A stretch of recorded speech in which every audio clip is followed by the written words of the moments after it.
Presidential candidate Hillary Clinton echoing a familiar theme in recent weeks and picking up speed with this as she's aligning herself closer with the president and his policies.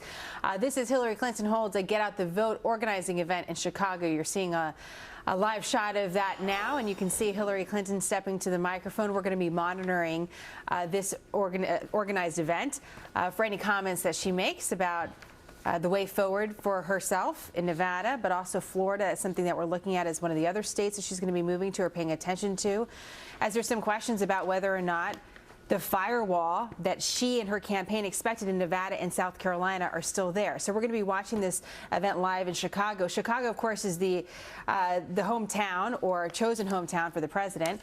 The president just made some comments of his own about the Democratic race. Here's what he had to say. I know Hillary better than I know Bernie because she served in my administration and she was an outstanding Secretary of State. I suspect that on certain issues, she agrees with me more than Bernie does. On the other hand, there may be a couple issues where Bernie agrees with me more. I don't know. I haven't studied their positions that closely. All right, joining us now, Bernard Whitman, former pollster for President Bill Clinton and CEO of Whitman Insight Strategies, and Lars, Larson, syndicated radio host for Alpha Media Networks. It's great to have you both. Bernie, why not the president just come out now and say, yeah, that's right. I think Hillary Clinton is the best choice amongst the Democrats. She has my vote. We work together, and that's that. Because I think it's still a little early. I mean, there's no question in my mind that Barack Obama supports Hillary Clinton, is going to endorse Hillary Clinton, is going to actively campaign for Hillary Clinton. But I think to do so after just a couple states of voting would be seen by many on the left as too soon, too much. And I think he's waiting to time his endorsement for when it really actually matters. I mean, there's no question Barack Obama and Hillary Clinton share both similar passions, similar beliefs, similar policies, and ultimately are both pragmatists who can actually get things done. They're progressives that actually have a real agenda, unlike Bernie Sanders, who is really full of, I think, a lot of empty promises. So you're saying, listen, the president's going to wait for the right moment to do it. Lars, I guess I'm curious about how much impact the president could have on the race with an endorsement, even with the perfect timing. What do you think that impact is? I'm not sure that Barack Obama has much in the way of coattails. We've never really seen whether or not he has coattails for other candidates. He's very popular himself. But the fact that he's waiting, is that your theory, that he's waiting until he figures out whether Democrats are going to choose between a socialist who's never had a real job on his own outside of government, who's proposing $19 trillion in new government and a 40% expansion, that's Hillary's figure, of the federal government, or Hillary Clinton? No, I think the president just did what we've always heard of as called damning through faint praise. Oh, yeah, I know Hillary. Her ideas pretty much line up with mine. No, and I'm glad to see her embrace the Obama policies that have been disastrous. That brings up an interesting question, Bernie. Is the president actually hurting her ahead of these big, we're looking at momentum. Bernie Sanders coming out of New Hampshire. We're hearing reports on the ground in Nevada. He's picking up momentum there as well.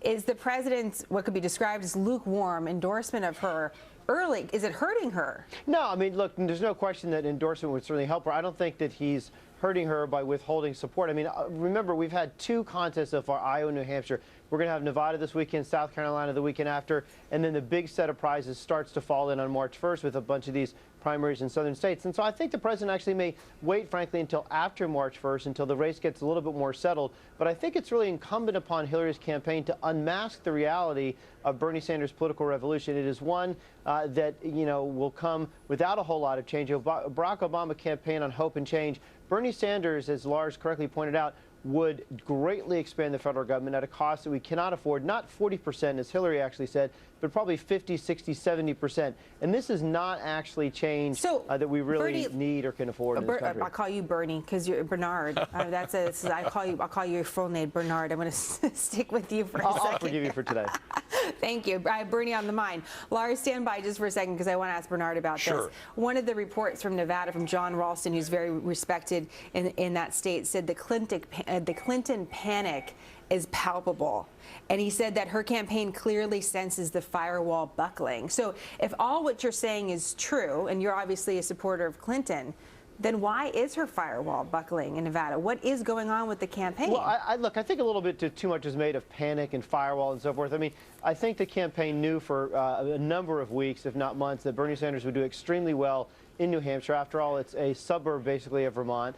and that would likely cause him to raise tons of money that he could pour into Nevada with organizers. You know, Nevada is terribly difficult to poll. I think the race is going to be very, very tight.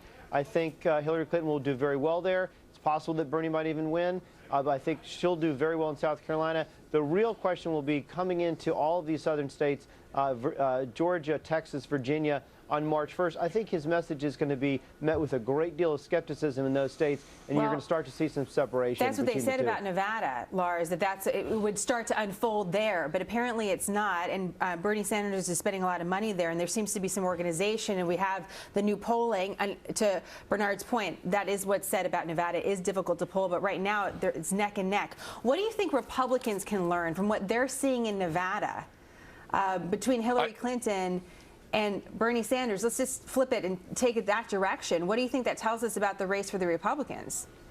Well, I'll tell you, we have a Republican outsider who's running, and Bernie Sanders is perceived as an outsider for the Democrats. Donald Trump is the front runner for the Republicans, and he's perceived as an outsider. And then the other lessons are, don't run somebody for president who might be under federal indictment, and don't run somebody for president who Americans just don't trust, because Hillary Clinton has been dishonest to the American people all along, and I think that's the reason she's not resonating. Even Democrats, they look at her and think, I don't trust this woman. She's lied too much, even for Democrats, and so they're forced to go for the old socialist with the expensive plan. Well, we'll see where it goes from here.